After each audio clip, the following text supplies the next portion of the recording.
नवरात्रीचे 9 दिवस उपवास आहे. आता उपवासाला रोज रोज काय बरं बनवायचं तुम्हाला सुद्धा नक्कीच प्रश्न पडत असेल. तर आज आपण अगदी 15 ते 20 मिनिटात तयार होणारे उपवासाचे जाळीदार आणि झटपट आप्पे आणि चटणी बघणार आहोत. आता हे आप्पे बनवण्यासाठी तुम्हाला दही सोडा वापरावा लागत नाही. अगदी पोटभरीचा आणि उपवासाला हलका फुलका हा पदार्थ नक्की करून बघा. रेसिपी नेहमीप्रमाणे भरपूर टिप्ससह तुमच्यासोबत मी शेअर केलेली आहे, म्हणून ती अगदी शेवटपर्यंत नक्की बघा. चला तर मग वेळ न घालवता रेसिपीला सुरुवात करूया. उपवासाचे जाळीदार आप्पे बनवण्यासाठी मिक्सरच्या भांड्यामध्ये आपण त्याचं पीठ तयार करणार आहोत, म्हणजे वेगळं तुम्हाला फेटत वगैरे बसावं लागत नाही.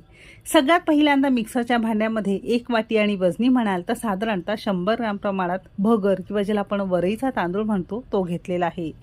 सारख्याच वाटीने अर्धी वाटी किंवा 50 ग्राम प्रमाणात कच्चा साबुदाणा घेतलेला आहे. तर हे आप्पे बनवण्यासाठी कोणतीही पूर्वतयारी करावी लागत नाही. वरईचा तांदूळ किंवा भगर ज्याला म्हणतो किंवा